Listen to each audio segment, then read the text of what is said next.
to intellectually this whole myth of judicial supremacy, which was invented by the Warren Court in 1958. There's no judicial supremacy, it's an absurdity. In the Federalist Papers, Alexander Hamilton writes, the judicial branch is the weakest of the three branches and will always lose the fight with the two elected branches. Thomas Jefferson, asked about the Supreme Court being supreme over the executive and legislative, says, that is an absurdity, that would be an oligarchy. The idea that today, you've got 4 liberals, 4 conservatives, Judge Kennedy, think about this, Justice Kennedy is a one-person constitutional convention. And whichever way he gets up that morning is the new American. Can you possibly imagine that the Founding Fathers wrote a complex method for amending the Constitution and then decided, or Justice Kennedy can write it himself? It's crazy. So then you say to yourself, well, what can we do? And I've listened for 40 years as conservatives said, well, elect the next conservative president and we'll fix it.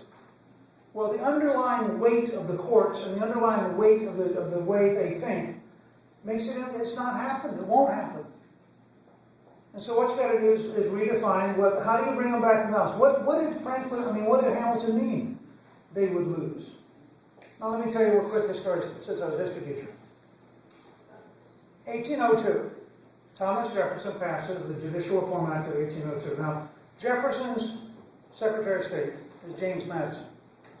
So you have to assume that Jefferson and Madison had some understanding of the Constitution. And what does the Judicial Reform Act of 1802 do? It abolishes 18 out of 35 federal judges. Over half the federal judges are gone. Doesn't impeach them. Just says your office is gone, no salary, no clerk, no hearing. Bye. Now, several of them were very upset and said this is unconstitutional. They went to the remaining 17 judges and tried to file a lawsuit. And the remaining judges said to them, are you crazy?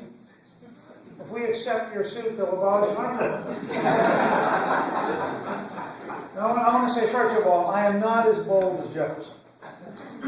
I would not suggest that we abolish half the federal judges.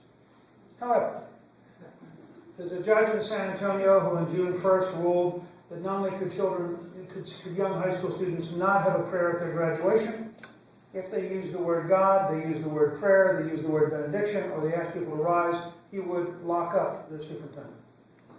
That judge is so anti-American, his office should be abolished. That's a fair, reasonable judge.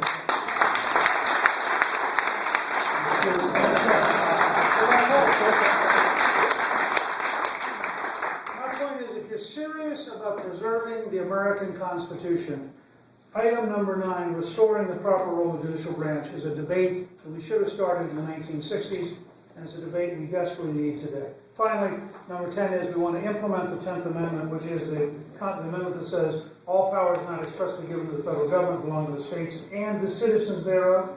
It's not from Washington to Des Moines, it's from Washington to all of Iowa. And so that's why we're going to need you to be with us. I apologize for taking so long, but this is pretty comprehensive stuff. It's 23 pages in the initial outline form at newt.org. It'll gradually grow in complexity over the next year. We will have the final completed version on September 27th, 2012. We'll have the executive orders on October 1st, 2012. When I am your nominee, I will challenge the President to 7 Lincoln Douglas debates, 3 hours each, no moderator but a timekeeper.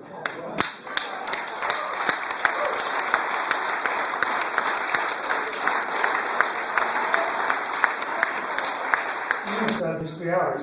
He's got to defend Obamacare. To be fair, I will not object if the President wants to use a telephone.